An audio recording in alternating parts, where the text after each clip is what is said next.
الحمدللہ والصلاة والسلام علی رسول اللہ اما بعد.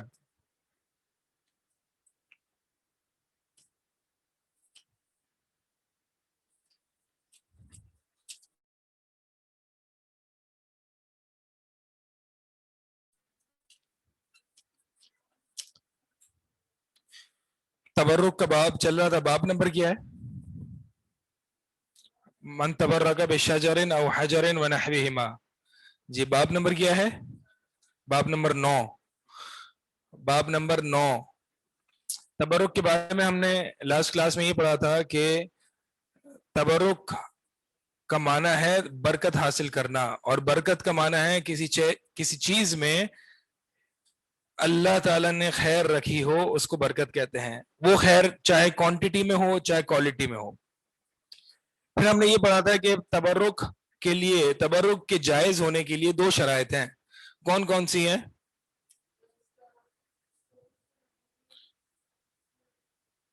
ہاں، اس چیز کا مبارک ہونا قرآن اور حدیث سے ثابت ہو، اور طریقہ تبرک بھی ثابت ہو. صحیح. تو جو شخص درخت یا پتھروں سے تبرک لیتا ہے یا ان جیسی چیزوں سے، تو اس کے بارے میں کیا حکم ہے؟ حکم واضح ہو جائے گا جب ہم قرآن کی آیات اور احادیث کو پڑھیں گے. اللہ تعالیٰ کا فرمان ہے افرأیتم اللات والعزی، مجھے خبر دو. افرأیتم، رآ یرا، رآ کا مطلب ہوتا ہے دیکھنا. تو مرا ہم ترجمہ یہ نہیں کریں گے کیا آپ دیکھتے ہو لات اور عزیٰ کو، نہیں. مراد یہ ہوتی ہے افرأیتم فاخبرونی. افرأیتم یہاں پہ رویت قلبی مراد ہے. دیکھنے سے مراد آنکھ کا دیکھنا نہیں ہے، رویت قلبی، یعنی ذرا بتاؤ مجھے. ترجمہ ہم یوں کرتے بتاؤ مجھے کیا حال ہے اس لات اور عزیٰ کا. یعنی اللہ تعالیٰ نے یہ آیت سورہ نجم میں ذکر کی ہے. سورہ نجم میں اللہ تعالیٰ نے جو ہے وہ یہ ذکر کیا ہے لقد رأى من آیات رب الکبریٰ، کہ البتہ نبی صلی اللہ علیہ وسلم نے اپنے رب کی بڑی نشانیاں دیکھی ہیں. کہاں؟ معراج کے موقع پر. تو معراج کے موقع پر جو بڑی نشانیاں نبی صلی اللہ علیہ وسلم نے دیکھی ہیں، تو اس کے مقابلے میں تم لات اور عزیٰ اور منات، یہ بتوں کے نام ہیں، ان کو پیش کرتے ہو. یعنی کہاں وہ رب کی نشانیاں جو معراج کے موقع پہ نبی صلی اللہ علیہ وسلم نے دیکھی، اور کہاں یہ لات اور عزیٰ. کوئی ہے کمپیریزن؟ یعنی یہ بیک گراؤنڈ ہے. ٹھیک ہے.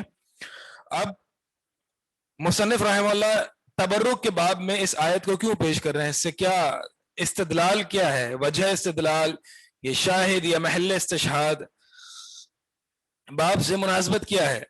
تو باب سے مناسبت یہی ہے کہ مشرکین مکہ لات، عزیٰ، منات، ان کے ہاں جانور ذبح کرتے تھے، اور چادریں چڑھانا، نظر و نیاز کرنا، اپنے جسموں کو ان کی جگہوں سے ملنا تبرک کے لیے. برکت صرف اللہ ہی کے ہاتھ میں. تبارک الذی بیدہ الملک وہو علی کل شیء قدیر. بہت بابرکت ذات ہے وہ جس کے ہاتھ میں بادشاہت ہے اور وہ ہر چیز پر قادر ہے. تبارک الذی، اللہ ہی میں برکت ہے، وہی سورس ہے برکت کا. وہ اگر کسی چیز میں برکت ڈالے گا تو اس میں برکت ہوگی، اگر وہ نہیں ڈالے گا تو اس میں برکت نہیں ہوگی. تو بابرکت ذات ہے اللہ تعالی. لات اور عزیٰ اور منات، مشرکین مکہ ان بتوں کو اور ان کی جگہوں کو، ان کے مزاروں کو، ان کی لوکیشنز کو بابرکت سمجھا کرتے تھے. اسی لیے وہ وہاں پہ جا کے نذرانہ پیش کرتے، نظر و نیاز کرتے، ان کو پکارتے. لات جو ہے، لات، یہ اللات جو ہے اگر تشدید کے بغیر ہے، لات اللات اگر یہ تشدید کے بغیر ہے تو پھر یہ الہ سے مشتق ہے، الہ سے نکلا ہوا ہے. الہ کا مؤنث لات ہے. الہ کو معبود کو کہتے ہیں نا، الہ اللہ ہی ہے. تو چونکہ مشرکین مکہ جو ہے وہ اللہ تعالیٰ ملائکہ کو اللہ کی بیٹیاں قرار دیتے تھے، اور مشرکین مکہ کے معبودان باطلہ جو تھے وہ مؤنث ہوتے تھے. اللہ کی بیٹیاں کہتے تھے. تو یہ لات جو ہے وہ الہ کا مؤنث ہے, اور اگر اللہ تشدید کے ساتھ پڑھیں گے تو یہ ستو گھولنے سے ہے. یعنی کچھ نیک صالحین جو ہوتے تھے وہ ستو گھول کے حاجیوں کو پلایا کرتے تھے, تو جب وہ فوت ہو گئے تو ان کے نام پر جو ہے وہ بت نصب کر دیا. تو اللہ تو دونوں سے مشتق یعنی اس سے نکلا ہوا ہے. اسی طرح عزا عزیز کی مؤنث ہے. عزا عزیز, عزیز کس کا نام ہے؟ اللہ تعالیٰ کا. تو عزا جو ہے وہ عزیز کی مؤنث ہے.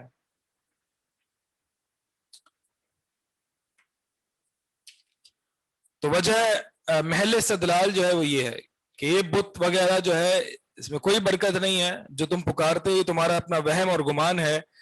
برکت اسی چیز میں ہے جس میں اللہ تعالیٰ نے رکھی ہے. اور کیسے پتا چلے گا کہ اللہ تعالیٰ نے کس چیز میں برکت رکھی ہے؟ وہ ہمیں نبی صلی اللہ علیہ وسلم کے ذریعے سے پتا چلے گا. اگلی حدیث ہے عن ابی واقد اللیسی رضی اللہ تعالی عنہ.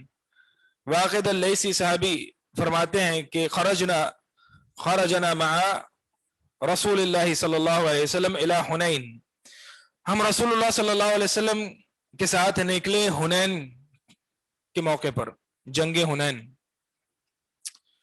وَنَحْنُ حُدَثَاءُ أَحَدٍ بِكُفْرٍ, اور ہم نئے نئے کفر سے نکلے تھے, یعنی ہم نئے نئے مسلمان ہوئے تھے. وَلِلْمُشْرِكِينَ سِدْرَةٌ, اور مشرکین کے لیے ایک درخت تھا, مشرکین نے ایک درخت بنایا ہوا تھا. يَعْكِفُونَ عَلَىٰ عِنْدَهَا, وہ اس درخت کے پاس کھڑے ہوا کرتے تھے, وقوف کرتے تھے. وَيَنُوتُونَ بِهَا أَسْلِحَتَهُمْ, اور اپنے اسلحہ ویپنز اس درخت پر لٹکایا کرتے تھے. وَيُقَالُ لَهَا, اس درخت کو کہا جاتا تھا ذات انوات. اس درخت کو جس سے وہ برکت لیا کرتے, اس کے آگے کھڑے ہوتے اور اس پر اپنا اسلحہ لٹکاتے تھے. اسلحہ اس لیے لٹکاتے تھے تاکہ برکت حاصل ہو. برکت کے حصول کے لیے وہ اس درخت یعنی درخت ذات انوات پر وہ اپنا اسلحہ لٹکایا کرتے تھے. فَمَرَرْنَا بِالسِّدْرَةِ, تو واقد اللیسی, ابو واقد اللیسی فرماتے ہیں کہ ہم بھی ایک درخت کے قریب سے گزرے. فَقُلْنَا, تو ہم نے کہا یا رسول اللہ, اے اللہ کے رسول, اجعل لنا ذات انوات کما لہم ذات انوات, اے اللہ کے رسول ہمارے لیے بھی ایسا ہی ذات انوات درخت مقرر کر دیجئے جیسا کہ ان کے لیے ذات انوات ہے. جیسا کہ ان کے پاس ایک درخت ہے جس سے وہ برکتیں حاصل کرتے ہیں. اب الفاظ نوٹ کیجئے, تو آپ بھی ہمارے لیے ایسا درخت مقرر کر دیں جس میں ہم بھی برکت حاصل کر سکیں. انہوں نے مطالبہ کیا خود سے نہیں بنایا, نبی سے کہا کہ آپ مقرر کر دیجئے. یعنی ان کا یہ تو ایمان تھا کہ نبی بتا دے کسی چیز میں برکت ہے تو برکت ہے, کیونکہ نبی اپنی مرضی سے نہیں بولتے. ما ينطق عن الهوى ان هي الا وحی یوحى, نبی اپنی ذات کی طرف سے اپنی طرف سے کچھ نہیں بولتے تھے, بس جو وحی ہوتی تھی وہی بولتے تھے. تو اے نبی ہمارے لیے بھی ایسا درخت مقرر آپ کر دیجئے, ہم نہیں کر رہے, آپ. صرف اس ریکویسٹ اور اس مطالبے پر دیکھیں اللہ کے نبی صلی اللہ علیہ وسلم جواب کیا دیا. سوال کیا تھا, آپ مقرر کر دیں, آپ, ہم اپنی طرف سے نہیں کر رہے, آپ مقرر کر دیں, آپ جو کہیں گے آپ کی بات دین ہے. اس مطالبے پہ نبی صلی اللہ علیہ وسلم نے کیا کہا, اللہ اکبر, اللہ بہت بڑا ہے. تعجب کے وقت اور ڈانٹ کے وقت یہ کلمہ اللہ کے نبی صلی اللہ علیہ وسلم کہا کرتے تھے, اللہ اکبر. آج لوگوں کو تعجب ہوتا ہے تو وہ کون سا کلمہ کہتے ہیں؟ لا حول ولا قوت الا باللہ. یہ کلمہ یہ اس وقت کہنے کا نہیں ہے. لا حول ولا قوت الا باللہ اتنا عظیم ترین کلمہ ہے, اللہ کا ذکر ہے. کنز من کنوز الجنہ, جنت کے خزانوں میں سے ایک خزانہ ہے. اللہ اکبر, اللہ بہت بڑا ہے.